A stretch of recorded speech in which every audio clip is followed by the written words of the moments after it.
হাদিসে স্পষ্ট আছে ওমরের জামানায়, হযরত উসমানের জামানায়, মানে নবী সাল্লাল্লাহু আলাইহি সাল্লামের ইন্তেকালের পরে 2.5 বছর খলিফা ছিলেন মুসলমানদের আবু বকর সিদ্দিক রাদিয়াল্লাহু তাআলা আনহু। 10.5 বছর মুসলমানদের খলিফা ছিলেন হযরত ওমর রাদিয়াল্লাহু তাআলা আনহু। এই 10.5 বছরে ওমর রাদিয়াল্লাহু তাআলা আনহুর জামানায়ও এমন অনেক লোক কালেমা পড়ছে যাদেরকে দাওয়াত দেওয়া শুরু করছিলেন নবীজি। বুঝেন নাই কথাটা? দাওয়াতটা দিছিল কে? কিন্তু ঈমান আনছে কখন? নবী সাল্লাল্লাহু আলাইহি সাল্লামের ইন্তেকালেরও আরো 8 বছর পর, আরো 10 বছর পর। তাহলে নবীজির 23 বছরের হায়াত, পরে আরো 8 বছর, তাহলে 31 বছর, পরে আরো 10 বছর, তাহলে 33 বছর পরে কালেমা পড়ছে। বৃদ্ধ লোক বলছে, ওমর, আমি মুহাম্মদের কাছ থেকেই দাওয়াত পাইছিলাম, কিন্তু আমি শুনতেছিলাম, দেখতেছি মুহাম্মদের সমস্ত ভবিষ্যৎবাণীগুলো দুনিয়ার মুসলমানদের বিজয়ের, ও ভাই মোবাইল এটা নামান, তো সবগুলো বিজয়ের, সবগুলো ঘটনা একটা একটা করে বাস্তবে ফলছে। এই বৃদ্ধ লোক আইসা ওমরকে বলছে, ওমর, মুহাম্মদ সাল্লাল্লাহু আলাইহি সাল্লাম, মুহাম্মদের সব কথা আমি আমার হায়াতে দেখলাম একটা একটা করে ফলে গেল, হয়ে গেল। তাহলে আমার এখন বিশ্বাস হইছে ওই আখেরাত পরকাল সম্পর্কে যে কথাগুলো বলে এগুলো হইব। কারণ এটি যেহেতু হইছে, সব যেমনে কইছে এমনে বুঝা গেছে মৃত্যু এবং পরকাল সম্পর্কে মুহাম্মদ যা বলতেছিল এগুলোও হবে। অতএব আমি কালেমা পড়ে মুসলমান হইতে চাই। তাহলে দাওয়াত দিছিল কে? নবী সাল্লাল্লাহু আলাইহি সাল্লাম। কালেমা পড়ছেন কখন? ওমরের জামান। এজন্য কোনো ওয়াইজ আমরা হতাশ হই না। আমারও যদি আপনি এখন বলেন, আমি আজকে 22 বছর আলহামদুলিল্লাহ আল্লাহর দয়ায়, এই অল্প বেশি ওয়াজের বয়স 22 বছর, এখন আমারে আপনি যদি বলেন আমি 22 বছরে কয়জন হেদায়েত হয়েছে, তো এটা নিয়ে আমার দায়িত্ব। এই কয়জন হয়েছে নাম লিস্টি করা আমার দায়িত্ব। কয়জন বদলাইছে না প্রত্যাখ্যান করছে এটা আমার জিম্মাদারি না? এটা আমার জিম্মাদারি। আমার জিম্মাদারি বলা, বারবার বলা, বলতে থাকা। এটাই আল্লাহর আদেশ, এটাই নবীগণের প্রতি আল্লাহ তাআলার আদেশ, এটাই আমাদের নবী সাল্লাল্লাহু আলাইহি সাল্লামের প্রতি আল্লাহর আদেশ, এটাই উম্মতে মুহাম্মদীর উপরে আল্লাহর আদেশ। কোরআনুল কারীমের মধ্যে আছে, আল্লাহ তাআলা বলছেন, এই আমি যেই সূরাটা পড়ছি, এই সূরাটা হলো 12 নম্বর পারা, 11 নম্বর সূরা, সূরা হুদ। এই সূরার 18 নম্বর আয়াত থেকে 24 নম্বর আয়াত, 18, 19, 20, 21, 22, 23, 24, মোট 7টা আয়াত আমি তেলাওয়াত করছি। তো এই সূরার মধ্যে আল্লাহ তাআলা কোরআনুল কারীমের মধ্যে সবচেয়ে বেশি আযাবের বর্ণনা এই সূরাতে, পুরা কোরআনের সবচেয়ে বেশি আল্লাহর আযাবের বর্ণনা এই সূরার মধ্যে আছে কোরআন শরীফ। এজন্য নবী সাল্লাল্লাহু আলাইহি ওয়াসাল্লাম তাফসীরের মধ্যে আছে, এই সূরা নাজিল হওয়ার কিছুদিন পরেই সর্বপ্রথম নবীজির পবিত্র দাড়ি মুবারকের কয়েকটা চুল সাদা হয়ে গেছে, বৃদ্ধের লক্ষণ। তো আবু বকর সিদ্দিক রাদিয়াল্লাহু তাআলা আনহু বললেন, ইয়া রাসূলুল্লাহ কদ শাইয়াবতা, আপনি দেখি বুড়ো হয়ে যাচ্ছেন, আপনার দাড়ি পাকা শুরু হয়ে গেছে। এই তখন হাদিসে আছে, তাফসীরে আছে, নবী সাল্লাল্লাহু আলাইহি ওয়াসাল্লাম বললেন, শাইয়াবাতনি হুদ, আবু বকর সূরা হুদ এই সূরাটা আমারে বুড়া বানায় ফেলছে। আমারে কি বানায় ফেলছে? বুড়া বানায় ফেলছে। মানে কি? মানে হলো আবু বকর এই সূরাতে আমার আল্লাহ আযাবের এমন বর্ণনা দিছে, এই বর্ণনা শোনার পর থেকে আমার কলিজার মধ্যে ভয় ঢুকে গেছে, আহা, এই পাপগুলো যদি আমার উম্মত করে, আমার উম্মতের উপরে কি হবে? আমার উম্মতের পেরেশানি, আমার উম্মতের নাফরমানিতে আমার আল্লাহ যদি আযাব দেয়, আমার উম্মত তো ধ্বংস হয়ে যাবে। এই চিন্তা, টেনশনে, মানুষের অনেক সময়ই টেনশনে চুলদারি কি মানুষে কয় যে এই মাসখানিক হুজুরে ভাই এমন পেরেশানি ছিল, অর্ধেক চুল ফাইক্কা গেছে। কথা বুঝছেন কেন? আমার ওই দিন একজনে বলতেছে, হুজুর একটা বিল্ডিং করতে গিয়া চুল সব ফাঁকা ধরে গেছে।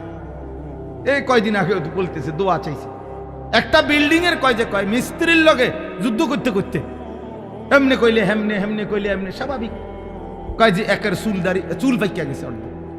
তাইলে আযাবের বর্ণনা শুনে উম্মতের পেরেশানিতে নবী সাল্লাল্লাহু আলাইহি সাল্লামের দাড়ি মোবারকের চুল পাকা শুরু হয়ে গেছে। তো এখানে একটা কথা আছে, এখানে মোট 5টি জাতি আল্লাহর আযাবে আল্লাহ ধ্বংস করে দিছে পূর্ববর্তী নবীদের আমলে।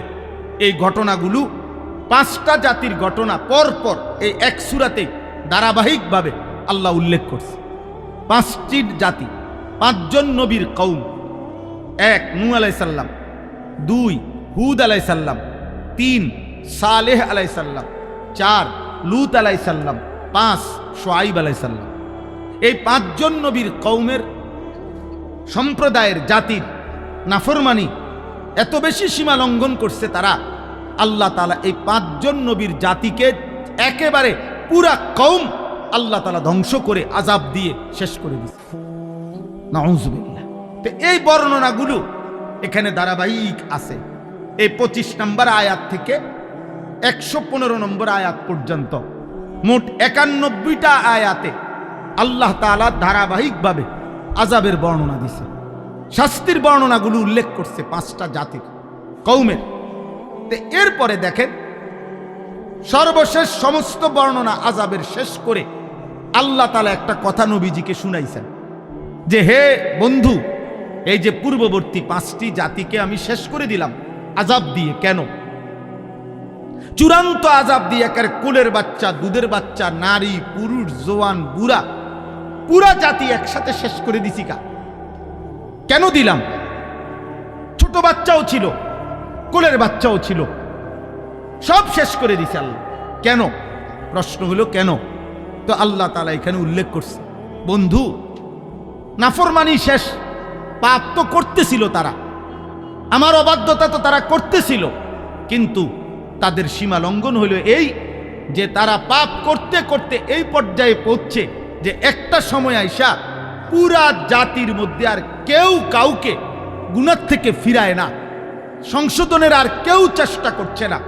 জওয়ান, বুড়া, নারী, পুরুষ প্রত্যেকেই নিজের জায়গায় গুনাহ আর উল্লাসের মধ্যে লিপ্ত। কেউ যে কাউকে ফিরাবে, বাপে পুতেরে বলে না, মা জিরে বলে না, দাদা নাতিরে বলে না, সমাজের মুরব্বীরা ছোট বাচ্চাদেরকে বলে না, অভিভাবক অধীনস্থকে বলে না। এই কথা স্পষ্ট কোরআনে আল্লাহ উল্লেখ করছে, বন্ধু, যেদিন আমি দেখলাম যে সবাই পাপে ডুবে গেছে, কেউ আর আমি আল্লাহর কথা বলতেছে না, ফিরাইতে চাইতেছে না, কাউকে জাহান্নাম থেকে বাঁচাইতে চাইতেছে না, তো আমি আল্লাহর আযাব তখন পুরা জাতি ধ্বংস করে শেষ করে দিছে। এখানে একটা কথা আছে, আল্লাহ তাআলা বলছে, কোন জাতি, কোন সম্প্রদায় পাপ যতই করুক, যদি বন্ধু আপনার কাছে ওয়াদা দিলাম কিয়ামত পর্যন্ত নিজেদের মধ্যে যদি সংশোধনের চেষ্টা চালু রাখে, কম হোক, কিন্তু তাদের মধ্যে যদি ফিরাইবার চেষ্টা থাকে গুনাহ থেকে, নাফরমানি থেকে, আল্লাহর অবাধ্যতা থেকে, তাহলে আমি আল্লাহ ওয়াদা দিলাম পাপের পরিমাণ যতই হোক পুরা জাতি দুনিয়াতে আযাব দিয়ে ধ্বংস করব। কিসের ভিত্তিতে বলেন? একজন আরেকজনকে ফেরাইবার কি চেষ্টার ভিত্তিতে, ইসলাহের ভিত্তিতে, সংশোধনের চেষ্টার ভিত্তিতে। সংশোধনের চেষ্টা এটা অব্যাহত থাকা, ধারাবাহিক থাকা। এই জন্য ফিরবে না না ফিরবে এটা জানার বিষয় না, জানার বিষয় হলো ফেরানোর চেষ্টা আছে কি। কথা বুঝছেন না? একটা ফ্যামিলির বয়স্ক লোকটা বাইচা আছে, কিন্তু উনার ঘরের ফ্যামিলি 8 জন, উনি দেখতেছে একজনও ফজরের নামাজ পড়ে না। আপনি এটা কিভাবে মেনে নিচ্ছেন? আপনি এটা কেন মেনে নিলেন? যে হুজুর বলছি, আজ যে বহুদিন বলছি, শুনে না, তো শুনে না বলার পরে আপনি থেমে গেলেন, আর বলতেছেন না, এই অনুমতি আপনারে কে দিল যে আর কইতে হবে না? বুঝেন নাই কথাটা? হযরতে নূহ আলাইহিস সালাম 950 বছর কালেমার দাওয়াত দেওয়ার পরেও, 950 বছর কি মামুলি কথা?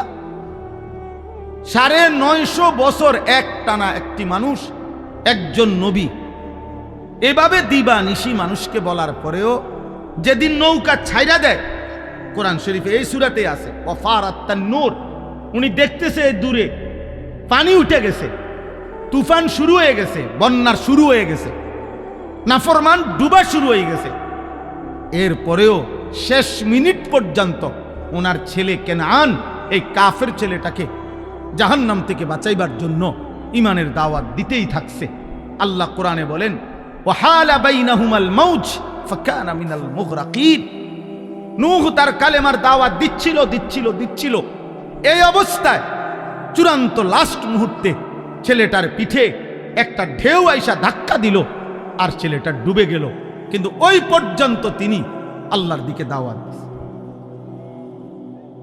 তাইলে মৃত্যুর মুহূর্ত পর্যন্ত, শেষ নিঃশ্বাস পর্যন্ত আল্লাহর দিকে ডাকা বন্ধ করছে? কথা বলেন না কেন? কিন্তু ছেলেটা শেষ পর্যন্ত ঈমান আনছে। তাইলে নূহ নবী শেষ পর্যন্ত বলছে? কথা বলেন না। ছেলেটা শেষ পর্যন্ত ঈমান আনছে। তাহলে শেষ পর্যন্ত ঈমান না আনুক, আপনার মৃত্যুর দিন পর্যন্ত আপনার ছেলে নামাজ না পড়ুক, আপনার স্ত্রী বেপর্দা চলুক, কিন্তু দেখার বিষয় আপনি বলছেন, আপনি বলা বন্ধ করতে পারতেন না। আপনার বলা বন্ধ করার কি নাই? অনুমতি। ওমা কানা রাব্বুকা লিয়ুহলিকাল কুরা বিযুলমিন ওয়া হুম মুসলিহুন।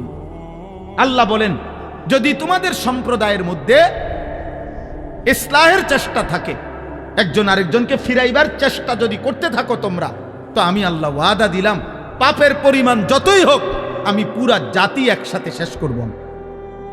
এটা আল্লাহর ওয়াদা, এটা আল্লাহর ওয়াদা। 950 বছর পড়ার পরেও উনি থামে নাই। আচ্ছা, আপনারা বলেন, আমাদের প্রিয় নবী সাল্লাল্লাহু আলাইহি সাল্লামের চাচা আবু তালেব 38 বছর নবীজির পাশে ছিল, নবীজির সেবা করছে, নবী সাল্লাল্লাহু আলাইহি সাল্লামকে আগলাইয়া রাখছে আবু তালেব মোট 38 বছর। কত বছর?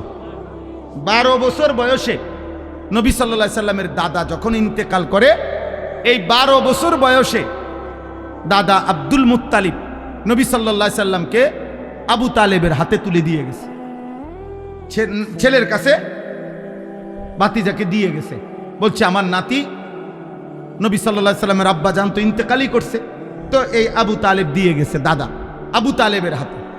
আর আমাদের নবী সাল্লাল্লাহু আলাইহি সাল্লামের বয়স যখন 50 বরাবর, তখন আবু তালেব ইন্তেকাল করছে। তাহলে 12 বছর থেকে 50 বছর, কয় বছর হয়? 38 বছর। 12 থেকে 50 হলো কত? 38 বছর। আচ্ছা, এই 38 বছরের মধ্যে নবীজি যে কালেমার দাওয়াত দিছে, এই সময়সীমা হলো 10 বছর। কারণ নবীজির বয়স হলো 50, তখন মারা গেছে আবু তালেব। তাইলে নবীজিকে ইসলামের দাওয়াত অবস্থায় পাইছে কয় বছর? কেমনে বুঝলেন? ওই 40 থেকে কত? 50। কারণ তিনি দাওয়াত দেওয়া শুরু করছে মানুষকে কত বছর বয়সে? 40 বছরে। তাইলে আবু তালেবকে নবীজি কালেমার দাওয়াত দিছে 10 বছর। কত বছর? একটানা 10টি বছর বলার পরেও বুখারী শরীফের রওয়ায়েত একেবারে স্পষ্ট, লাম্মা হাদারাতিল ওয়াফাত, আবু তালেবের যখন মৃত্যুর মুখে, মুমূর্ষ, শেষ নিঃশ্বাস যাবে, এই সেকেন্ড পর্যন্ত খোদার কসম আল্লাহ নবী সাল্লাল্লাহু আলাইহি সাল্লাম ওনাকে কালেমার দাওয়াত দিয়েছে। কুল লা ইলাহা ইল্লাল্লাহ কালিমাতান আশহাদু লাকা বিহা ইনদাল্লাহ। বলছে, চাচা শেষবারের মতো বলতেছি, একটা বার শুধু আপনি লা ইলাহা ইল্লাল্লাহর কালেমাটা একটাবার পড়েন চাচা, একবার যদি বলেন, আমি এই একবারের বলা আপনার ইমানের কালেমা দিয়ে আখেরাতে আল্লাহর সামনে হাসরের ময়দানে আমি আপনার পক্ষে সাক্ষ্য দেব যে আমার চাচা ইমান আনছে। কিন্তু আবু তালেব, হাদিসে আছে, ফালাম ইয়াজাল রাসূলুল্লাহ সাল্লাল্লাহু আলাইহি ওয়াসাল্লাম, নবীজি বারবার বলতেছিলেন ওয়াইউঈদুহুম তিলকাল মাকালা। আর পাশে দুইজন কাফের, একজন আবু জাহল, আরেকজন হলো উমাইয়া ইবনে খালফ, এই দুই বেঈমান পাশে বৈশা বারবার বলতেছিল, আবু তালেব কালেমা বলিস না, তুই আমাদের সাথে আজীবনের সঙ্গী, তুই বলিস না, তুই আমাদের বংশে বেইজ্জতি করিস না। এইভাবে একদিকে এই দুই বেঈমান নিষেধ করতেছে, এদিকে নবী সাল্লাল্লাহু আলাইহি সাল্লাম শেষ নিঃশ্বাস পর্যন্ত বলছে। এখন আমায় আপনি এখানে বলেন, আপনারাই বলেন, আবু তালেব কালেমা পড়ছে? নবী সাল্লাল্লাহু আলাইহি সাল্লাম শেষ মুহূর্ত পর্যন্ত বলছে? আবু তালেব শেষ মুহূর্ত পর্যন্ত গ্রহণ করছে? এই কথা। তাহলে আপনার থামার অনুমতি কেমনে বলে? বুঝেন নাই আমার কথাটা? আমনে হুজুর আমার বউরে আমি পর্দা করতে মনে 2 বছর কইছি, মনে 5 বছর কইছি। আচ্ছা বুঝলাম 5 বছর বলছেন, কিন্তু এরপরে থেমে গেলেন আর কইতেছেন না, এটার অনুমতি দিল কে? আমার ফুলাডারে হুজুর আমি মনে 50,000 বার বলছি নামাজ পড়তে, হুজুর পড়ে না। আচ্ছা ধরে নিলাম 50,000 বারই বলছেন, কিন্তু 50,000 বারের পরে আর বলতে হবে না, এই ফয়সালা নিলেন কেমনে? বুঝেন নাই কথাটা? এই সিদ্ধান্ত নিলেন কিভাবে আপনি? কই কোরআন সুন্নাহর মধ্যে তো আপনার জন্য এমন কোনো অনুমতি নাই যে তুমি 10 বার বলিয়া 10 বছর বলার পরে আর বলতে হবে না, 11 বছর বলার পরে আর বলতে হবে না, 1 লক্ষ বার বলিয়া সারলে এরপরে আর বলবা না, এমন অনুমতি আছে?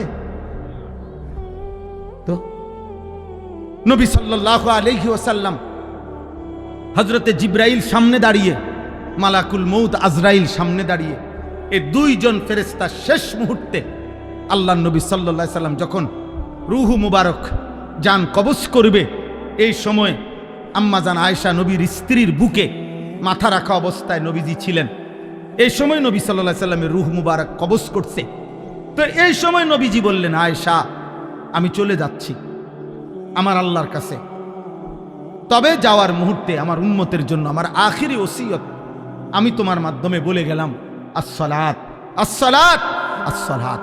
আমার উম্মতকে শেষবারের মতো বইল যে তোমাদের নবী শেষবারের মতো বলে গেছে নামাজ নামাজ। তাহলে নবী সাল্লাল্লাহু আলাইহি ওয়াসাল্লাম উম্মতকে বলা বন্ধ করে দিছে কোন দিন? ইন্তেকালের 3 মাস আগে।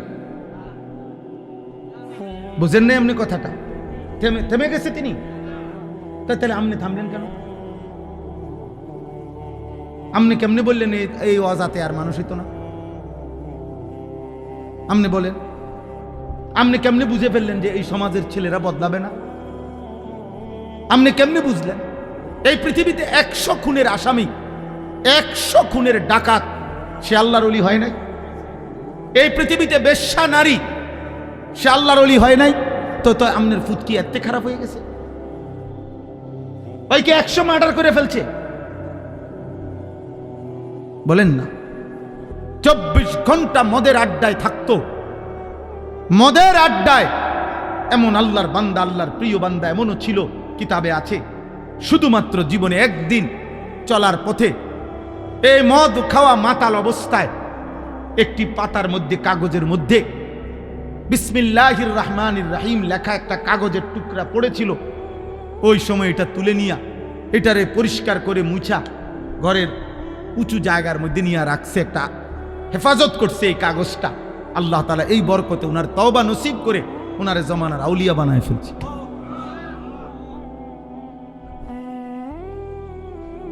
হ্যাঁ, হযরত মুহাম্মদ ইবনে মাসলামা আল কানাবি আমরা কিতাবে পড়ছি, হাদিসের জগতে শ্রেষ্ঠ একজন মুহাদ্দিস। হাদিসের জগতে বাজারের মধ্যে মাস্তানি করতেন। একবার জীবনে একজন আলেম ওই বিদ্রুপ করে উনি ওরে জিগাইছে, ওই মাস্তান মিয়া, যে এই হুজুর কিতা জানেন সাই কোন সে একটা নবীর হাদিস কোন সে কিতা জানেন? মানুষের দুষ্টামি করছে, আরে সাই লম্বা লম্বা কথা কয়, হুজুর জানেন কিতা কোন? ওই হুজুর তখন ইমাম শুবা ইবনুল হাজ্জাজ ওনার নাম, ওই আলেমের নাম, ওই মুহাদ্দিস, ওই আলেম 1 সেকেন্ডের জন্য আল্লাহর কাছে অন্তরে অন্তরে দোয়া করছে, আল্লাহ দুষ্টামি করে হোক, ফাতরামি করে হোক, তোমার বান্দা তোমার বন্ধুর হাদিস শুনতে চাইছে, আমি বলি আপনি বরকত দিয়েন আল্লাহ। এই কথা বলিয়া বলছে, বাবা শোনো নবীজির একটা হাদিস, ইজা লাম তাস্তাহি ফাসনা মা শিতা। নবী বলছে, যখন তোমার লজ্জা নাই, শরম নাই, হায়া নাই, যাও না ফরমান, যা মন চায় তাই করো। কারণ যার লজ্জা নাই তার কিছুই নেই, যার হায়া নাই তার কিছুই নাই। এই কথা বলে উনি চলে গেছে। ওই হুজুর, এই যুবক আমরা কিতাবে পড়ছি, ওনার সাঙ্গপাঙ্গ নিয়া এই সময় এখানেই বসে গেছে। বসে যাওয়ার পরে ওনার সাথের ছেলেরা বলতেছে, উস্তাদ উঠতেন না? ও তো মাস্তান, উঠতেন না? চলেন আড্ডা, আগের জায়গায় জুয়ার আড্ডা, মদের আড্ডা। তখন এই মুহাম্মদ ইবনে মাসলামা আল কানাবি, এই যুবক, এই সর্দার, সে বসে বলতেছে, শোন বেটা, কি বলছে বুঝছো হুজুরে? বলছে, হ শুনছি তো, কি বলছে? কয় তো নবীজি কি বলছে বুঝো নাই? কয় না, বুঝি নাই। আরে নবী তো, খোদার কসম, আল্লাহর নবীর এই হাদিস, নবী তো এটা আমারে বলছে রে। আমার লজ্জা শরম নাই, এই জন্য তো আমি যাকে ইচ্ছা তাকে জুলুম করি, যার তার ইচ্ছার সম্পদ লুণ্ঠন করি, আমি যা মন চায় তাই করি। এই কথা তো আমার নবী আমারই বলছে। শর্তরা এই সব সরাই দিয়া বলছে, যা জীবনের তরে ছেড়ে দিলাম। এই হুজুরের কাছে গিয়ে হাদিসের দর্শে বসছে। পরবর্তীতে এই ডাকাত ছেলে ওই জামানার শ্রেষ্ঠ মুহাদ্দিস হয়েছে। ওনার নাম এখন হাদিসের কিতাবে আছে, হাদ্দাসানা মুহাম্মদ ইবনে মাসলামা আল কানাবি। হাদিস আবু দাউদ শরীফে বহু হাদিস আছে, এই ওনার নাম। ইমাম আবু দাউদের উস্তাদ, কিন্তু একসময় জামানার ডাকাত ছিল। তাইলে সংশোধনের সম্ভাবনা আপনি আমি সিদ্ধান্ত দিতে পারেন না, মানে আপনি আমি এ কথা বলার অধিকার নাই, আর হইতো না। বুঝেন নাই এমনি কথাটা? আল্লাহ তাআলা হাদিসে আছে, নবীজি বলছেন, 90 বছরের বুড়া, 90 বছরের বুড়া কোনো দিন রাত গভীরে যদি, 90 বছরের নাফরমান বুড়াও যদি গভীর রাতে একাকী চোখের পানি ফেলে পিছনের জিন্দিগির গুনাহ ছেড়ে দিয়ে আল্লাহর কাছে কায়মন বাক্যে তওবা করে মাফ চায়, নবীকে আল্লাহ ওয়াদা দিছে, বন্ধু 3টা শর্ত যদি আমি পাই, 1 গুনাহ ছেড়ে দিছে, 2 আর করবে না ওয়াদা দিছে, 3 লজ্জিত আর অনুতপ্ত হয়ে আমার কাছে মাফ চাইছে। বন্ধু আমি খোদার কসম, আমি আল্লাহর জাতের কসম, আমি 90 বছরের টানা গুনাহ নাফরমান আমি তারও মাফ করে দেব। শর্ত হইল এই 3টা হইতে হবে, সে গুনাহ ছেড়ে দিতে হবে, আর করবে না, ওয়াদা দিতে হবে, লজ্জিত হয়ে আমার কাছে মাফ চাইতে হবে। তাহলে যে মালিক 90 বছরের গুনাহ মাফ করে দিতে প্রস্তুত আছে, সেই মালিকের থেকে আপনি কাউকে নিরাশ করে দিবেন কেন? বুঝেন নাই কথা? আপনি তাকে না, তারে দিয়ে আর হইতো না, কিতা হইতো না, আপনি কেমনে বুঝলেন? আপনি কেমনে বুঝলেন তারে দিয়ে হইতো না? এই বেডিরি দিয়ে হইতো না কেন? এই জন্য আমি আজকেও বুঝাইছি এক ভাইকে, যা ভাইয়া সবার আগে মনে রাখবেন, আপনি এই মহিলারে বদলাইয়া যে মহিলা নিবেন ওইটাও মহিলাই। এই জন্য প্রত্যেক পুরুষের বাবা, আমি প্রসঙ্গক্রমে বলতেছি, স্ত্রীর যেই কোনো রকমের অন্যায় আচরণে আপনার যত পেরেশানি হোক, সমাধান প্রথমেই আপনি তালাকের কাছে যাইয়েন না। সমাধান আপনি কইয়া লাইয়েন না 1 তালাক 2 তালাক, এই সমাধানে যাইয়েন না। আপনি সংশোধনের যত চেষ্টা কোরআনে আছে, রসুলের হাদিসে আছে, উলামায়ে কেরামের কিতাবে আছে, আপনি আবার বুঝেন, আবার বুঝেন, আবার বুঝেন, আলেমে দ্বীন থেকে বুঝতে চেষ্টা করেন, বুঝতে চেষ্টা করেন। কিন্তু আগে কেউ বুঝতে চায় না, সবাই বুঝতে আসে দিয়ে সেরা। বুঝেন না আপনি কথাটা? 3 তালাক না 30টা দিয়া, এক লগে কতক্ষণ তালাক দিয়া, এরপরে আইয়ে বুঝতে বলি। এখন কি করা হুজুর? এখন কি করা? এখন বয়ে বয়ে বন খাইবেন? বুঝেন? অন চা দিয়ে ভিজাইয়া বন খাইবেন? তালাক তো দিছে নে, সারছে তো, আর কি? মাথা ঠিক ছিল না, এত বড় মিথ্যাবাদী, মাথা ঠিক ছিল না। মানুষে পাগল যারা, পাবনা যারা পাগল, যার মাথা ঠিক নাই, তে বুঝি হেনে বয়ে বয়ে 1 তালাক 2 তালাক কর। তো তাহলে মাথা ঠিক ছিল না কি তা বলেন? এটা কোনো যুক্তি হইল? আপনি বুঝেন নাই এটা? আপনি বুঝেন না মহিলারে 1 তালাক 2 তালাক 3 তালাক বললে মহিলার তালাক হয়? আপনি এটা জানেন না, বুঝি না জানলে আপনি এটা কইছেন কেমনে? বুঝেন না আপনি কথাটা? এটা মিথ্যা কথা না? আপনি বলে হে বড়া বলে মাথা ঠিক ছিল না। কি মাথা ঠিক ছিল? মাথা আগের চাইতে বেশি ঠিক ছিল। এই জন্যই তো তুমি এটা বলছো, এটা বললেই তো তুমি বুঝো যে এটা দিয়ে বেডির সাথে বিচ্ছিন্ন হইতে হয়, নাহলে এটা বললা কেন? এই জন্য আমি উদাহরণ দিলাম। হ্যাঁ, অপরাধ আছে, চলার পথে নারী পুরুষের, স্বামী স্ত্রীর কারো না কারো পক্ষের বাড়াবাড়ি হইতেই পারে, কিন্তু সমাধানে কেন প্রথমেই? কত আমি এই সেদিনও কিছুদিন আগে, আহা এটা বলাও তো লজ্জার বিষয়, সেই ছেলে বলতেছে কাইন্দা আমারে জড়ায় ধরে, হুজুর আমি নিজ কানে শুনছি হুজুর, আমার মা আমার আব্বা আমার মারে তালাক দিছে কাজ্জা কইরা ঝগড়া কইরা, কিন্তু এখন মা বাবা নিজের আবার আগের মতোই থাকতেছে, কেউ রে বলেও না, হেরা হেরা আবার মিল্লা গেছে। কিন্তু হুজুর আমি তো জানি আমি নিজ কানে শুনছি, আমি তো জানি এটা হারাম। তাহলে আপনি এই সমাজ বানলো না, কিন্তু আসমানওয়ালা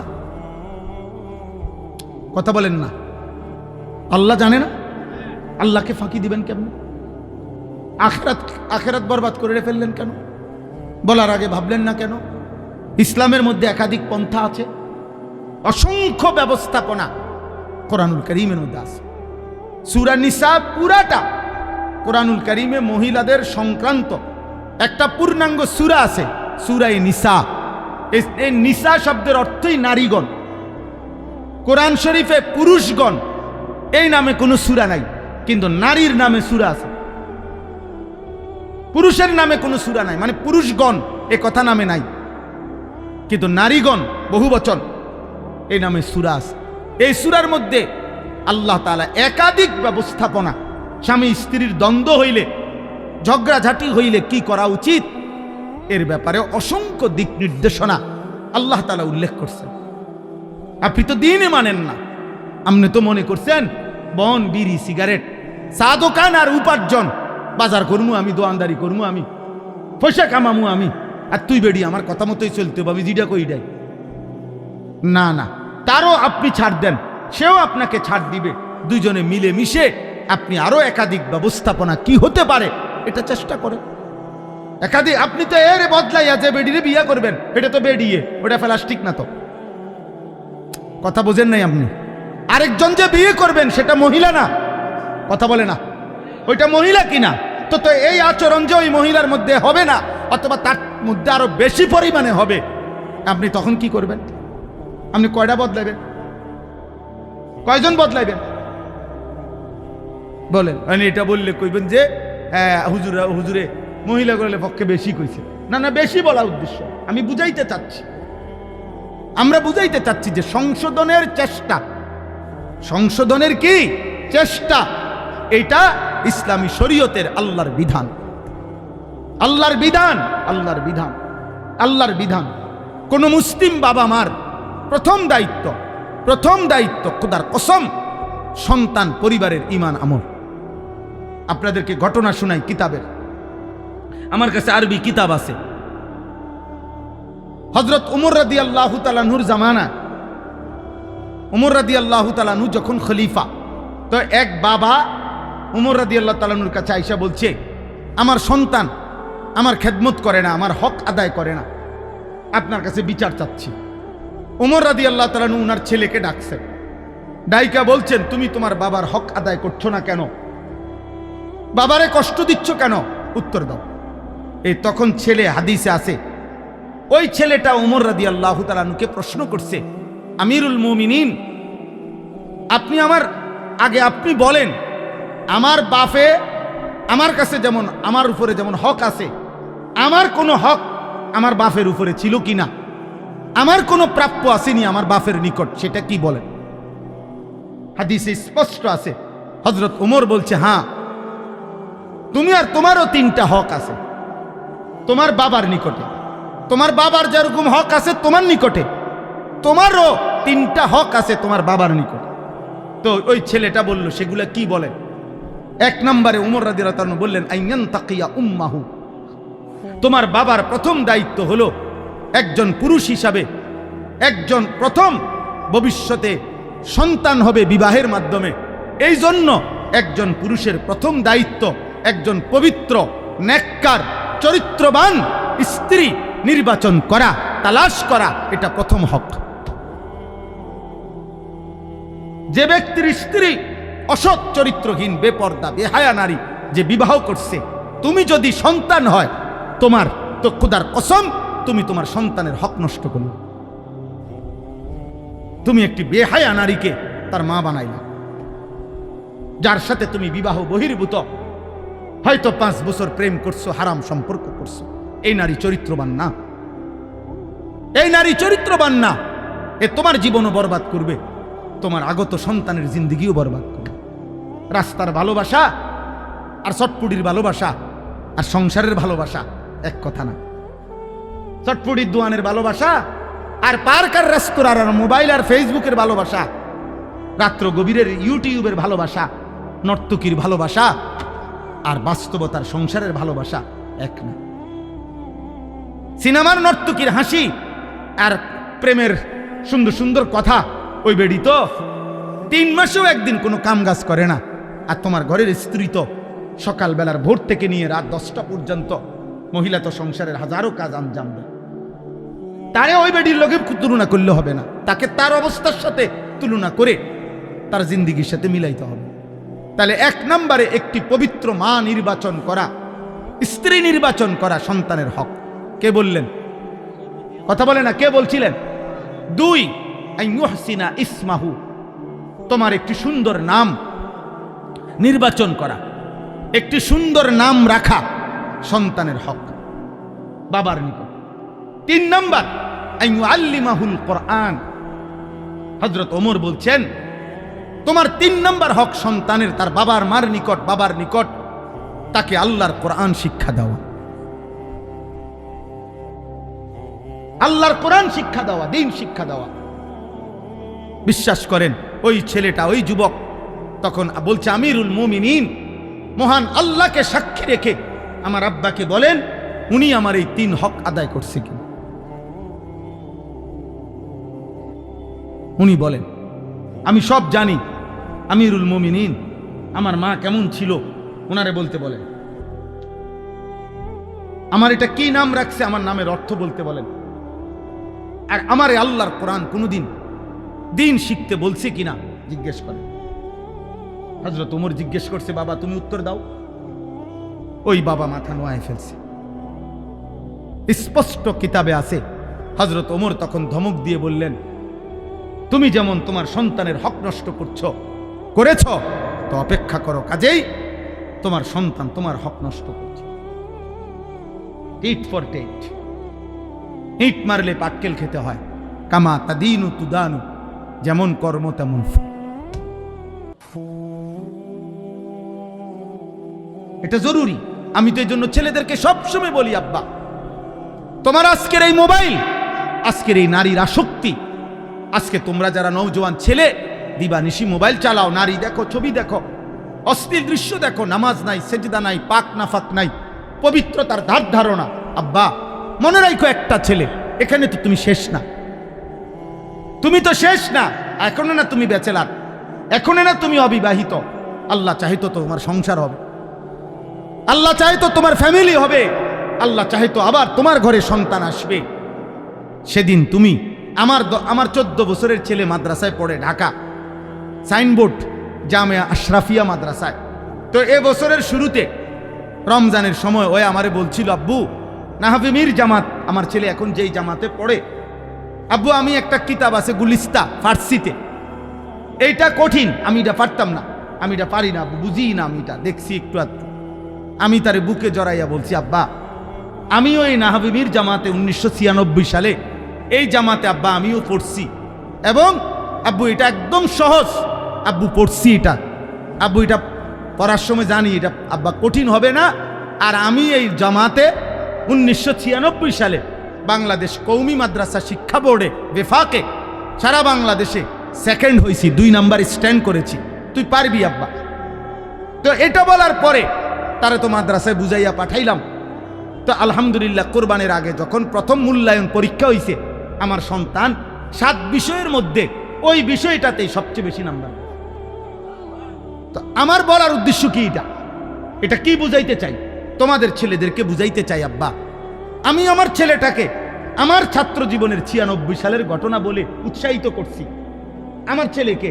এখন তোমরা যেই সমস্ত ছেলে এখানে আসো, যে কয়জনে আসো, প্রিয় ভাই একজন হইল ভাইবো যে মনে করো আল্লাহ হায়াত দিলে আগামী 20 বছরের মাথায়, আগামী 25 বছর পরে তোমার সন্তান যখন 14 বছর হবে, 12 বছর হবে, 10 বছরে তোমার সন্তান হবে, তুমি তারে কি বলবা? নিজের গল্প কি বলবা? নিজের কাহিনী কি বলবা? তুমি নিশ্চয়ই এটাই বলবা যে বাবা, আমি তোর সেই বাপ, 16 বছর বয়সে আমি বাপ, তোর সেই বাপ। আমি যখন 16 বছর বয়সী ছিলাম, সারা রাত মোবাইলে উলঙ্গ ছবি দেখতাম, নর্তকীর নাচ দেখতাম। আমি তোর সেই নাফরমান বাপ, যে কোনোদিন 5 ওয়াক্ত নামাজ পড়ি নাই, যে 365 দিনে কোনোদিন ফজরের নামাজ পড়ি নাই। আমি তোর সেই নিকৃষ্ট বাপ, তুই আমার সন্তান। নাই তো তুই কি বলবি? নাফরমান বল, বলো আব্বা, একটা ছেলে বলো, একটা বেনামাজি নাফরমান চরিত্রহীন যুবক নারী দেখে, ছবি দেখে, মদের আড্ডা, জুয়ার আড্ডা, নারীর আড্ডা, অসৎ বন্ধুদের আড্ডা, এখানেই শেষ? তুমি সামনে আগাইতা না? তুমি সামনে আগাইতা না? বলেন। হযরত ইমাম শাফিঈ রাহমাতুল্লাহি আলাইহি, আমাদের 4 মাযহাবের একজন ইমাম, ইমাম শাফিঈ জগৎ বিখ্যাত মুজতাহিদ ছিলেন, সারা পৃথিবী স্বীকৃত ইমাম ছিলেন তিনি। ইমাম শাফিঈ রাহমাতুল্লাহি আলাইহি পরিষ্কার বলছে, হে মুসলমান, আল্লাহর কসম, আয-জিনা কারজুন। নাউযুবিল্লাহ।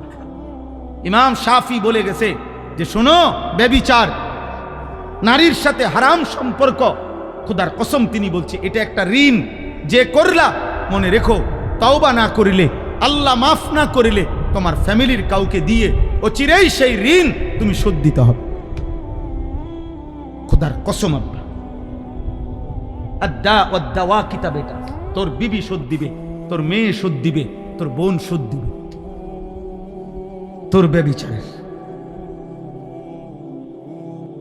তোর নোংরামির শোধ তোর বিবি দেবে, তোর স্ত্রী, তোর মা, তোর বোন, তোর কন্যা। নাউজুবিল্লাহ। সেদিন বুঝবা জীবন কত কঠিন। আমাদের কুমিল্লা মুরাদনগরে একজন আলেমে দ্বীন, এই কোরআন সামনে বললাম ভাই, উনি নিজে বলছে এক মেয়ে এক ছেলের সাথে ভাগ্যা গেছে, ওই এলাকায় ভাগ্যা যাওয়ার পরে বাপে তালাশ করতে করতে না পাইয়া মামলা করছে পোলার নামে। পোলার সন্ধান জানতো কিন্তু খুঁজে পাচ্ছিল না। পোলার নামে, নাম ঠিকানায় যখন মামলা করছে, তখন ওই মেয়ে, কসম আল্লাহর, ওই আলেম জীবিত আছে, যদি কারো চ্যালেঞ্জ করতে মন চায় আমি নিয়ে যাবো তোমার ওই হুজুরের কাছে, আমি ইচ্ছা করে নাম বলতেছি না আর কি। ওই হুজুর বলল, ওই বাপে যখন মামলা করছে ছেলের নামে, ওই মেয়েটা একটা চিঠি পাঠাইছে তার বাপের কাছে। চিঠির মধ্যে এটা লিখছে, আব্বা, যেই কাজটি আপনি আমার মায়ের সাথে, আপনি যেটা করেছিলেন হুবহু আমি তাই করলাম, আমার বেলায় মামলা করলেন কেন? তার মানে আপনি জবাব দেন আব্বা, আপনি কি আমার মারে ভাগাইয়া নিয়ে বিয়ে করেন নাই? আমি তো জানি। তো একই কাজ আমি করলাম, এখন আমার বেলায় মামলা দিলেন কেন? ওই বাবা কসম আল্লাহর ওই আলেমের কাছে আইনা চিঠি দেখাইয়া অজরে বাচ্চার মতো কাঁদছে যে হুজুর, এখন আমি কি বলবো? আমি আমার মেয়েরে ফিরাই আনমু কেমনে? আমার মেয়ে তো কোনোভাবেই বুঝাই যায়, সেটাই বুঝাচ্ছে যে বাবা আমি ইচ্ছা করে গেছি, তোমার কি এখানে? কিন্তু সে তো আমার নিজের ইজ্জতের উপরে, অস্তিত্বের উপরে কি দিল? আর কিছু বলার আছে? বলার কথা বলেন না কেন? এই জন্য দোষটা আমার। প্রিয় ভাই আমার, আমি এটাই চাইছিলাম, আমরা এটাই চাই প্রতিদিন। আমার কষ্ট হয়, ওই ভাই রাগ করছে, রাগ করুক, কোনো অসুবিধা নাই, কিন্তু এই স্ট্যান্ড আর হাতে ধরা মোবাইল এক কথা না। এই যে দেখেন আপনাদের এখন মনোযোগ, প্রত্যেকের কম বেশ আমাদের দিকে আন্তরিকভাবে একটা মনোযোগ আছে।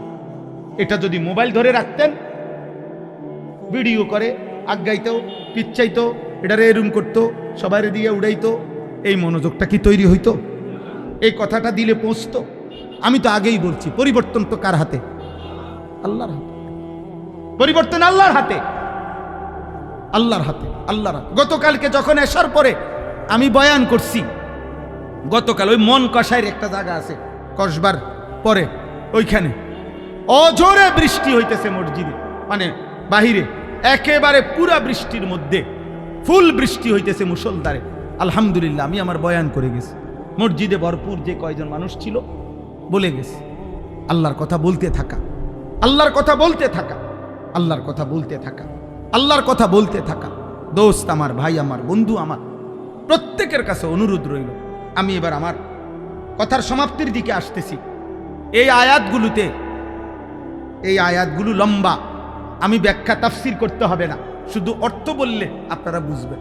একটা কথাই শুধু আল্লাহ এই আয়াতগুলোতে বলছে, এই 7টা আয়াতে আল্লাহ বলছে, বান্দা কোরআন আমি পাঠাইছি, রসুল আমি পাঠাইছি, আর তাওহীদ ঈমানের কালেমা আমি দিয়েছি।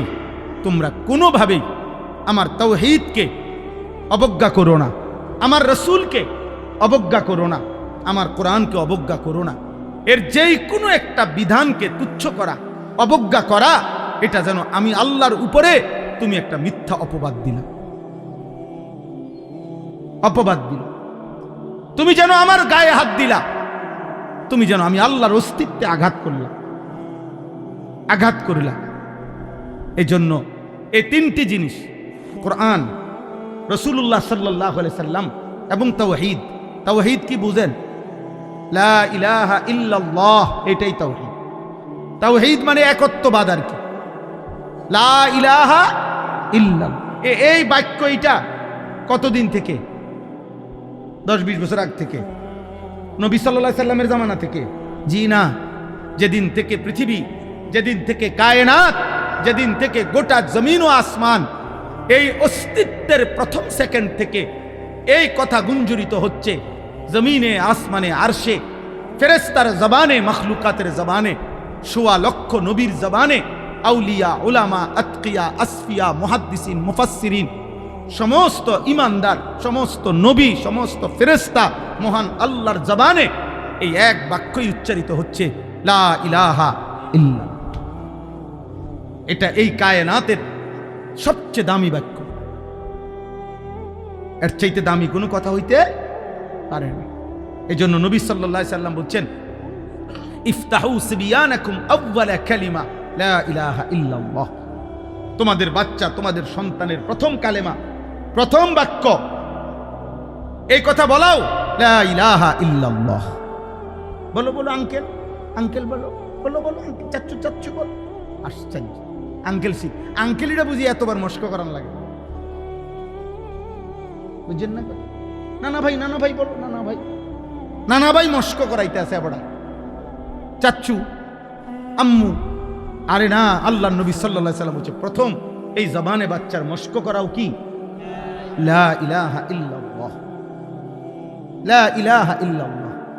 মান কানা আখিরু কালামিহি লা ইলাহা ইল্লাল্লাহ দাখালাল জান্নাহ। আবার নবী বলছে, যার শেষ কালেমা হবে মৃত্যুর মুহূর্তে লা ইলাহা ইল্লাল্লাহ, সাথে সাথে জান্নাতে যাবে। তাওহীদ যেন হয় প্রথম দিনের সবক, তাওহীদ যেন হয় শেষ দিনের সবক, তাওহীদ যেন হয় জবানের প্রথম বাক্য, তাওহীদ যেন হয় জবানের শেষ বাক্য। তাওহীদ মানে কি বলেন না? লা ইলাহা ইল্লাল্লাহ। এই কথা এক যাররা অস্বীকার করা। আল্লাহ বলেন, আমার গায়ে অপবাদ দেওয়া, আমারে মিথ্যা অপবাদ দেওয়া, আমি তারে ছাড়ব না, আমি তারে ছাড়ব না রে বান্দা। 2, আমার রাসূলের 1 সেকেন্ডের কোনো কিছুকে কেউ সামান্যতম অস্বীকার করা, অবজ্ঞা করা, তুচ্ছ তাচ্ছিল্য করা আমার নবীর, আমি এটা মাইনা নেব না, আমি এটা মাইনা নেব না। কারণ আমার নবী সাল্লাল্লাহু আলাইহি সাল্লামের জবান মুবারকের একটি অক্ষরও তার নিজের না, যা আমি বলছি তিনি তাই বলছেন। নবী সাল্লাল্লাহু আলাইহি সাল্লাম নিজের থেকে বলছেন তো, কথা বলে না, মা ইয়ানতিকু আনিল হাওয়া ইন হুয়া ইল্লা ওয়াহয়ুন ইউহা। আল্লাহ বলে, কসম, আমার নবী নিজের থেকে বলে না, আমি যা ওয়াহী নাজিল করি তাই বলে। আল্লাহ বলছে, ওয়া ইন্নাকা লাআলা খুলুকিন আযীম। কসম করে বলছি বন্ধু, চরিত্রের আর আখলাকের সমস্ত গুণ সর্বোত্তম বানিয়ে আমি আপনাকে দুনিয়াতে পাঠিয়েছি। আপনার সব সেরা, নবী সাল্লাল্লাহু আলাইহি সাল্লামের বাহ্যিক যত গুণ সব শ্রেষ্ঠ, আর্থিক আভ্যন্তরীণ যত গুণ সব সর্বশ্রেষ্ঠ। চেহারা অঙ্গে সৌন্দর্যে তিনি অতুলনীয়, রূপে যেমন অতুলনীয়, গুণেও তিনি অতুলনীয়। নবী সাল্লাল্লাহু আলাইহি সাল্লামের বাহ্যিক বেশভূষা এটাও সবচেয়ে সুন্দর, নবীজির আর্থিক গুণাগুণ সব শ্রেষ্ঠ সুন্দর।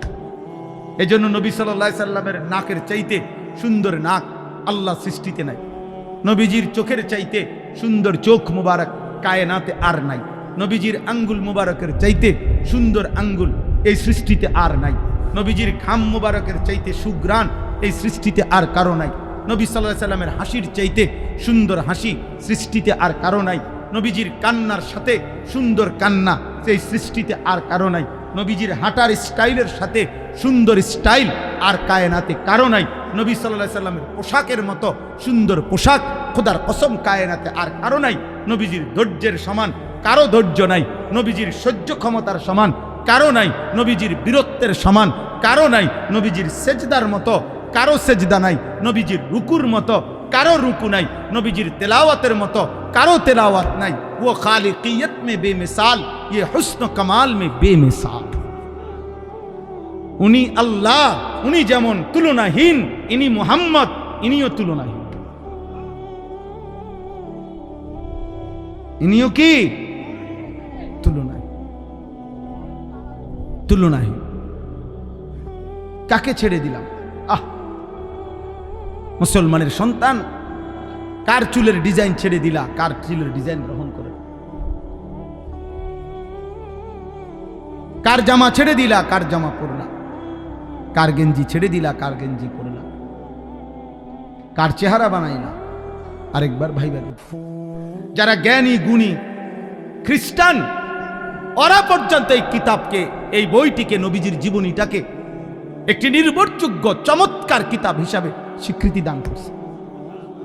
এই পৃথিবীতে যতবারই আমাদের নবী সাল্লাল্লাহু আলাইহি সাল্লামকে পেশ করা হয়েছে, যার সামনে পৃথিবীর সর্বোচ্চ জ্ঞানী গুণী, তিনি অকপটে স্বীকৃতি দিতে বাধ্য হয়েছে, ইনি সেরা, ইনি শ্রেষ্ঠ। মুহাম্মদ সাল্লাল্লাহু আলাইহি সাল্লাম ওয়ান্ডারফুল ম্যান। সবচেয়ে অবাক করা, বিস্ময়কর, মাত্র 23 বছরে এত বেশি বর্ণাঢ্য কাজ, এত একটি পূর্ণাঙ্গ জীবন বিধান, একটি পূর্ণাঙ্গ আখলাক, একটি জীবনের মৃত্যু পর্যন্ত, একটা নিঃশ্বাস পর্যন্ত ঠিক করে দেওয়া সময় নিছে মাত্র 23 বছর। এটা মিরাকল, এটা মুজিজা, এটা আশ্চর্য ছাড়া আর কিছু, আর কিছু না রে। আফসোসের ব্যাপার, কত বড় ধন আল্লাহ করে দিছিলেন, আমরা ফিরাই দিলাম।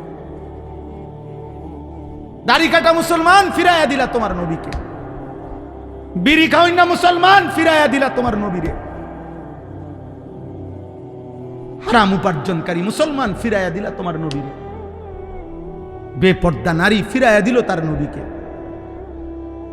বেনামাজি মুসলমানের যুবক ফিরাইয়া দিলি তোর নবীকে। গ্রহণ করলি আর্জেন্টিনার বেঈমান রে, গ্রহণ করলি ব্রাজিলের বেঈমান রে। বদনসিব, কারে ছেড়ে কারে নিলি, কাকে ছেড়ে কাকে নিলি, কার গেঞ্জি গায়ে দিলি রে আব্বা। এই পৃথিবীতে, এই পৃথিবীর, এই বিশ্বের মানবতার উন্নয়নে ওদের কি অবদান? খেলোয়াড়দের খেলা ছাড়া, তামাশা ছাড়া, এই খেলার দ্বারা, এই বিশ্বকাপ খেলার দ্বারাই এই পৃথিবীর উপকার কি? আখেরাত বাদ দেন, রাখেন থুন। এই পৃথিবীর কি উন্নতি হয়েছে? পৃথিবীর থেকে অভাব, দারিদ্রতা, দুর্নীতি, এরপরে মানুষে মানুষে খুনাখুনি, অথবা দেশে দেশে যুদ্ধ, পারমাণবিক যুদ্ধ, অথবা বিভিন্ন বোমাবাজি, অথবা মানুষের জান মালের যত ক্ষয়ক্ষতি হইতেছে, এর কোনো একটির পরিবর্তনের জন্য এই খেলার কি অবদান? বলো না ভাই, বলো। একটা ছেলে বলো বেটা, দাঁড়ায় বলো বেটা, হিম্মত করে বলো তো, তুমি তোমার কাছে যে এই পৃথিবীর কি অবদান হয়েছে, মানে পৃথিবীর উপকার কি হয়েছে? উল্লাস ছাড়া, তামাশা ছাড়া এই পৃথিবীর কি উন্নতি হয়েছে বলেন? আমরা কোনোভাবেই বুঝাইতে পারলাম না আমাদের সন্তানদেরকে। আমাদের সন্তানদেরকে। আফসোস। তাহলে বুঝাইতে চাইলাম এই তিন জিনিস, তাওহীদকে অবজ্ঞা করা, আল্লাহর উপরে অপবাদ দেওয়া, আমাদের নবী সাল্লাল্লাহু আলাইহি সাল্লামের একটা সুন্নাত, নবীজির একটি বিষয়কে ফেলে দেওয়া, এটা যেন আল্লাহর উপরে অপবাদ দেওয়া। মানে আল্লাহকে এটা বলা, আপনি আপনার নবীর মধ্যে যে এটা দিছেন এই নিয়ম কানুন এটা ঠিক হয়েছে না, এটা আমারতে ভালো লাগে না। কথা বলেন না কেন? কোরআনুল কারীমের একটি কথাকে নিজের জীবন থেকে সরিয়ে দেওয়া, এটা আল্লাহর উপরে অপবাদ দেওয়া যে হে মাওলা, আপনি কোরআনের নামে যেটা দিছেন এটা এই পরিবেশে বর্তমান পরিস্থিতিতে যথোপযুক্ত না। আল্লাহ বলেন, এবার আসেন তর্জমা। আল্লাহ বলে যার দ্বারা এই তিনটি যার জীবন থেকে ছুটে যায়, তাওহীদ, রিসালাত, কোরআন, আল্লাহর বিশ্বাস, নবী সাল্লাল্লাহু আলাইহি সাল্লামের ভালোবাসা আর এই কোরআন, কোরআনের অনুসরণ, আল্লাহ বলেন সে সবচেয়ে বড় জালেম, সে আমি আল্লাহর উপরেই প্রতিদিন অপবাদ দিচ্ছে। তোমরা যারা মুসলমানের ঘরে জন্ম নিয়ে ছেলেরা আমার প্রিয় ভাই, ইসলামকে প্রতিনিয়ত প্রত্যাখ্যান করছো, এটা ঠিক না। আল্লাহকে এইভাবে প্রতিদিন ফিরায় দেওয়া, প্রতি ওয়াক্ত নামাজে কোরআনে আছে, প্রতি ওয়াক্ত নামাজের আজানে খোদার কসম আল্লাহ বলছে বান্দা মূলত মুয়াজ্জিন ডাকে না, মূলত আমি ডাকি। ইজা নুদিয়া, এটা মজহুলের সিগা, অর্থ হইল যখন আমি আল্লাহর পক্ষ থেকে তোমাকে ডাকা হয়, লিসসালাতি মিন ইয়াউমিল জুমআ, জুমার নামাজের জন্য। তাহলে নামাজের জন্য ডাকে যে মুয়াজ্জিন, মূলত কার পক্ষ থেকে ডাকে? আল্লাহ বলেন আমি প্রতিদিন ডাকি, তুমি আমার প্রত্যেক ওয়াক্তে প্রত্যাখ্যান করতেছ। তারপরেও বান্দা মনে রাখো, ভাত খাওয়াইতেছি, ঘুম পাড়াইতেছি, দুনিয়া চলতে দিচ্ছি, খুব আহামরি কিছু না এগুলা, কিন্তু আমি আল্লাহ তাআলা আখিরাতে চোখ বন্ধ হইলে কবরে 1 সেকেন্ডের জন্য আর ছাড়বো না। মৃত্যু পরবর্তী আর কোনোদিন সুখ মিলবে না, আর কোনোদিন হাসি মিলবে না, আর কোনোদিন 1 সেকেন্ডের স্বস্তি মিলবে না। নাফরমান আপাতত দুনিয়া আমার নাফরমানি সত্ত্বেও খাও, ভোগ করো, ভোগ করো, পেশাব করো, পায়খানা করো, লজ্জাস্থানের চাহিদা পূরণ করো, খাও দাও, কারণ দুনিয়া আমি আল্লাহর কাছে একটা মাছির ডানার মূল্য নাই। দুনিয়া আমি আল্লাহর কাছে অভিশপ্ত, দুনিয়া আমি আল্লাহর কাছে তামাশা, দুনিয়া আমি আল্লাহর কাছে খেলাধুলা, দুনিয়া আমি আল্লাহর কাছে ফালতু খেলনা, কিচ্ছু না, কিচ্ছু না। এই জন্য আমি কুত্তারেও খাওয়াই, শুকররেও খাওয়াই, বেঈমানরেও খাওয়াই, মুশরিকরেও খাওয়াই, নাস্তিক মুরতাদ যে বলে আমি আল্লাহ বলতে কিছু নাই, ওই বেঈমানরেও আমি দুনিয়া খাওয়াই, কারণ এটা যে কিচ্ছু না।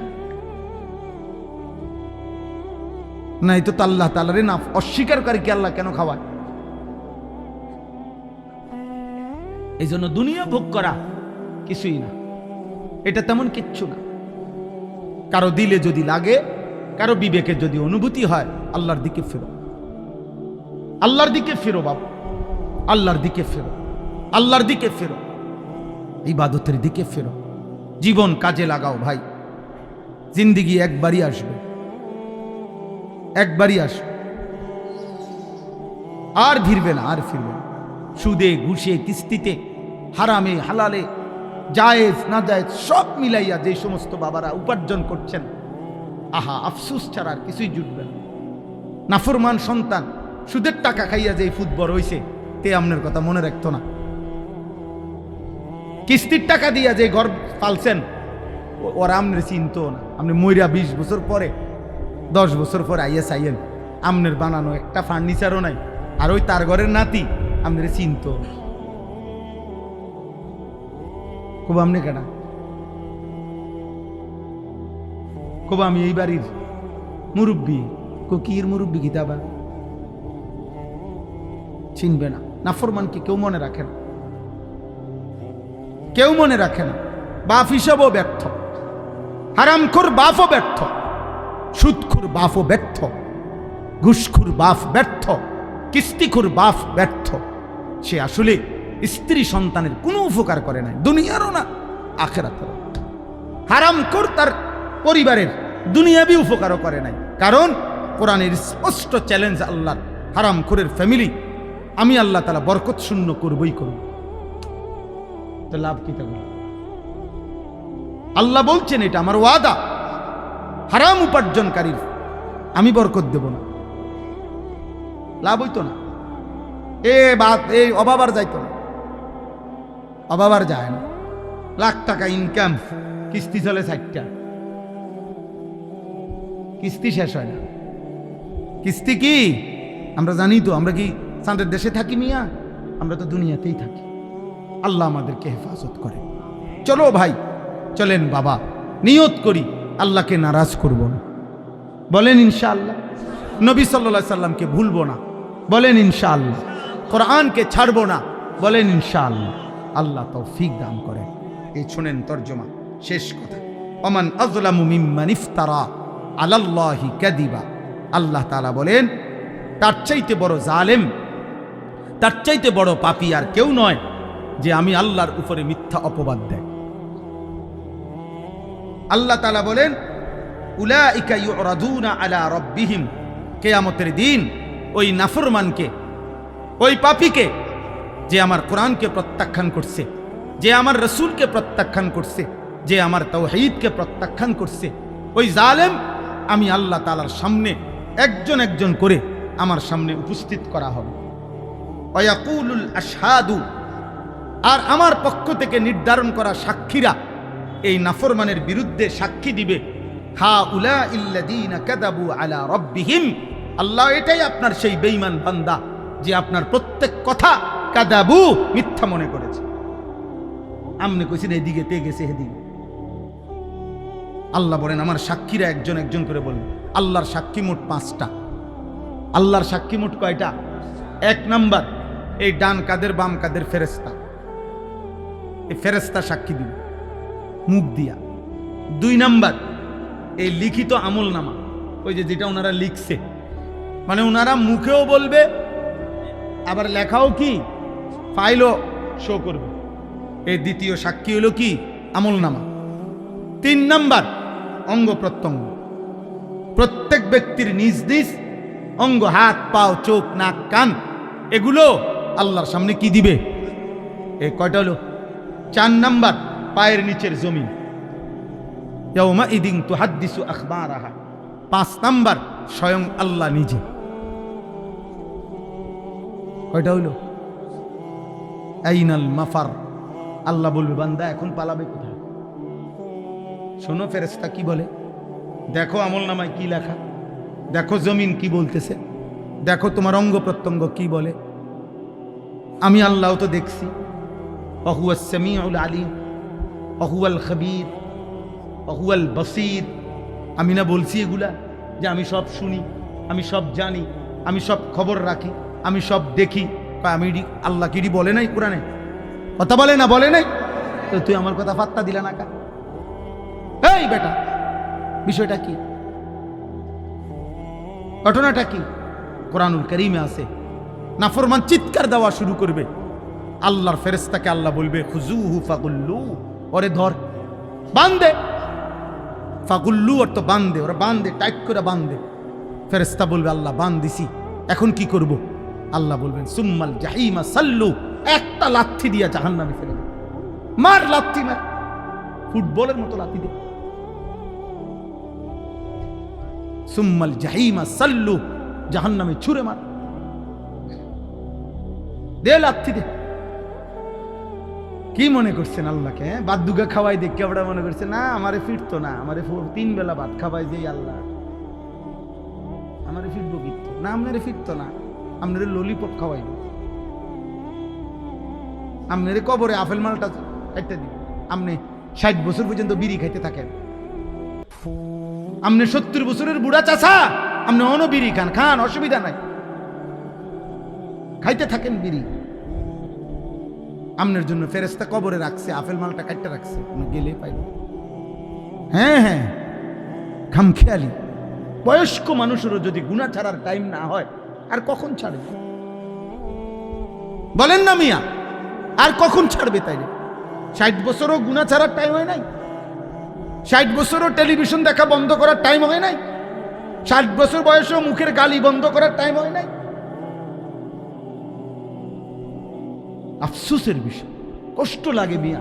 বুড়া বুড়া মানুষ বাঁকা হইয়া গেছে, ওমা চা দোকানে বসে চোখ বড় বড় করে রাক্ষসের মতো টেলিভিশন চান। কি রে বেটা আপনি কিতা চান? আপনাদের শরীরের কোনো টেম্পার নাই, আপনার শরীরের তো কোনো টেম্পার নাই। আপনি কি দেখেন এগুলা? আপনি নর্তকীর নাচ দেখেন কেন? আপনি জোয়ান বেডির নাচ দেখেন কেন? আপনার শরীরে আসেনি কিছু? আশ্চর্য, আফসোসের বিষয়। আখেরাত কেমন বলা বলছে যে 70 বছরও আখেরাত মনে পড়ে না। আর কখন মনে পড়বে রে আব্বা? রাগ হইয়েন না, আমি না বললে বলবে কে? আলেম না বললে বলবে কে? আপনারে মনে করাই দিব কে? কথা বলে না, আপনারে মনে করাই দিব কে? আমরাও শুনতে যাই। আলহামদুলিল্লাহ, আমার শায়েখ আল্লামা মুফতি মুশতাকুন নবী কাসিমি হযরত বয়ান করে, তো আমরা নিচে বসে শুনি। আমাদের শায়েখ ঢালকানগরের শায়েখ আরিফ বিল্লাহ হযরত মাওলানা শাহ আব্দুল মতিন বিন হুসাইন প্রতি মাসে হযরতের খানকায় আমরাও যাই শুনতে। এমন না বিষয় কেবল বলি, না না বাপ, বিশ্বাস করেন আমরাও আমাদের বড় বড় উলামায়ে কেরামের কথা শুনতে থাকি, পড়তে থাকি। দেখেন আপনি গাড়িতে কিতাব আছে কিনা, সাথে যে খাদেম থাকে তাকে বলেন, জিজ্ঞেস করেন যে উনি পড়ে কিনা, শুনে কিনা। অর্থ হইল আমরা প্রত্যেকেরই সংশোধন দরকার, দরকার কিনা বলেন না? আল্লাহ আমাদেরকে বুঝার তৌফিক দান করেন। তো আলা লানাতুল্লাহি আলা যালিমিন, আল্লাহ সমস্ত শুইনা, এই যে সাক্ষীর সব গুনার বর্ণনা শুইনা আল্লাহ বলে, জালেম তোর উপরে আল্লাহর লানত, লানাতুল্লাহ। বেনামাজি তোর উপরে আল্লাহর লানত, নাফরমান তোর উপরে আল্লাহর লানত, হারামখোর তোর উপরে আল্লাহর লানত। তুই জীবনটা কি করলি? তুই হায়াতটা কি করলি বান্দা? আমি তোরে কি না দিছিলাম? আল্লাহ আমাদেরকে মাফ করে দেন। আল্লাযীনা ইয়াসুদ্দুনা আন সাবিলিল্লাহ ওয়া ইয়াবগুনাহা ইওয়াজা, আল্লাহ বলেন আমার এই জালেম নাফরমান বান্দা নিজে তো আমার পথে চলে নাই, তদুপরি যে চলতে চাইছিল এমনও বহু লোককে আমার পথ থেকে বিরত রাখছে। আরে থু, যাইতেছেনি নামাজ, বুঝেন নাই কথা? যাইতেছে কেন নাকি নামাজ? একবার এরকম শুরু করছো কেন? নতুন নামাজি হয়ে গেছ, এই হইল নি কথা? এমন কই না নাই? কথা বলেন না? হ্যাঁ, একেবারে বাপরে হেবাটা একেবারে আজকে আব্দুল কাদের জিলানী হয়ে গেছো। হ্যাঁ, বুজুর্গি একেবারে বাপ। তোর চিনি না বেটা, তোরে আমি এই বেটারে বললা একটা কিছু বলিয়া তারে কি করে দিল? নার্ভাস করে দিল। সে ফিরতে চাইছিল, কিন্তু ওই শয়তানে তারে কি করে দিল? ফিরাইয়া দিল আল্লাহর পথ। আল্লাহ বলেন ওই জালেমদের উপরে আমার লানত, যে কেউ আমার পথে চলতে চাইলে যাকে বাধা দেয়। ওয়ায়াবগুনাহা ইওয়াজা, 3 নম্বরে আল্লাহ বলেন ওই জালেমের উপরে আল্লাহর লানত, যে সর্বদা আল্লাহর দ্বীন শরীয়তের মধ্যে ভুল ভ্রান্তি ত্রুটি বক্রতা তালাশ করে। কি দিয়ে ফেস লাগান যায়? কথা বুঝেন নাই কথা? নাউজুবিল্লাহ। অহুম বিল আখিরাতি হুম কাফিরুন, আল্লাহ বলে আখিরাতকে অস্বীকারী, আখিরাতকে বিশ্বাস করে না এমন জালেমের উপরে আল্লাহর লানত। এবার আল্লাহ বলেন উলাইকা লাম ইয়াকুনু মুজিজিনা ফিল আরদ, তবে শুনে নাও জালেম নাফরমান পাপী যত যাই করো না কেন, আমি আল্লাহকে তুমি দুনিয়াতেও অক্ষম করতে পারবা না। আমার দুনিয়া আমারই, আমার কাছেই তোমার হায়াত, আমার কাছেই তোমার মৃত্যু। তুমি সর্বোচ্চ ক্ষমতার মস্তদে উঠলেও আমার হাত থেকে ছুটতে পারতা না। আর আমি আল্লাহ থেকে আমারে অক্ষম করা যে আমি আর মরবো না, এরকম সিদ্ধান্ত তুমি দিতে পারবা না। কাজে ঘুরে ফিরে তুমি আমারই হাতে। কার হাতে? পৃথিবীর সবচেয়ে বড় পাপী কার হাতে? উলাইকা লাম ইয়াকুনু মুজিজিনা ফিল আরদ ওয়া মা কানা লাহুম মিন দুনিল্লাহি মিন আউলিয়া। আখিরাতে গেলে দেখবে আমি ছাড়া কোনো বন্ধু নাই। আমি ছাড়া কি কোনো বন্ধু নাই। পাপীরা মনে রাখতে হবে আমি আপনি সুপারিশ করবে ওই ফুতে, নাতি, নবী, আউলিয়া সব ঠিক আছে, কিন্তু খোদার কসম সুপারিশ করার জন্য আল্লাহ তাআলা অনুমতি দিবে যাকে, সে সুপারিশ করবে। আর আল্লাহ সুপারিশ করার পর আল্লাহ যাকে অনুমোদন দিবে সেই কেবল জান্নাতি হবে। সুপারিশ মানেই কি না জান্নাত না, অনুমোদন দেওয়া হলো জান্নাত, অনুমোদন দিবে আল্লাহ। আল্লাহ বলবে হ্যাঁ তুমি সুপারিশ করো। আল্লাহর বান্দা বলার পরে সে আল্লাহ যদি বলে ওরে বাদ দিয়া আরেকজনকে বলো এরে দেব না আমি জান্নাত, তো খোদার কসম পাহাড় উল্টে যাবে, মাগার জান্নাতের ফয়সালা আর কেউ দিতে পারবে না। আবু তালেব ইমান আনুক, নবী চায় নাই? কথা বলেন না কেন? আবু তালেব ইমান আনুক, নবী চাইছিলেন? আবু জেহেল ইমান আনুক, নবী চাইছিলেন? আবু লাহাব ইমান আনুক, নবী চাইছিলেন? তো আল্লাহ বলছে বন্ধু তার ব্যাপারে আপনার দাওয়াত আমি গ্রহণ করলাম না। আবু বকরেরটা গ্রহণ করলাম, ওমরেরটা গ্রহণ করলাম, উসমানেরটা গ্রহণ করলাম। তো আল্লাহ এও কুরাইশ বংশের, এও কুরাইশ বংশের, এরটা গ্রহণ করলেন কেন, এরটা গ্রহণ করলেন না কেন? আল্লাহ বলেন ফয়সালা আমার, দাওয়াত আপনার।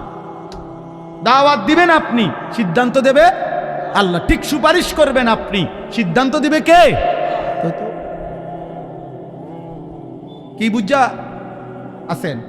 নবী সুপারিশ করবে 100 বার, হাফেজ আলেম সুপারিশ করবে 100 বার, পীর আউলিয়া আল্লাহর নেক বান্দা সুপারিশ করবে, ঠিক আছে সব, কিন্তু আপনাকে যে ছাড়বে তার নিশ্চয়তা কি? তার নিশ্চয়তা কি? আল্লাহ আমাদেরকে হেফাজত করেন, আল্লাহ আমাদেরকে ইউদাআফু লাহুমুল আযাব। আল্লাহ তাআলা বলেন নেক কাজের পথে যারা বাধাগ্রস্ত করেছে তাদের জন্য দ্বিগুণ শাস্তি। মা কানু ইস্তাতিউনা সামআ ওয়া মা কানু ইউবসিরুন। আমি আল্লাহর কথা না কান দিয়া শুনছে না চোখ দিয়া দেখছে, কিছুই করে না। উলাইকাল্লাযীনা খাসিরু আনফুসাহুম ওয়া যাল্লা আনহুম মা কানু ইফতারুন। আল্লাহ বলেন আজ আখিরাতে তারা নিজেরাও ক্ষতিগ্রস্ত হলো, আর আমি আল্লাহকে বাদ দিয়ে যার দিকে ফিরছিল সেও তাদেরকেও হারিয়ে ফেললো। আর আজ আর দেবতাও মিলবে না, আজ আর মূর্তিও পাবে না, আজ আর বন্ধু নামের যারা অসৎ পথে চালাইছে তাদেরকেও পাবে। লা জারামা আন্নাহুম ফিল আখিরাতি হুমুল আখসারুন। নিঃসন্দেহে তারা আখিরাতে ক্ষতিগ্রস্ত। কি বলেন না? ক্ষতিগ্রস্ত।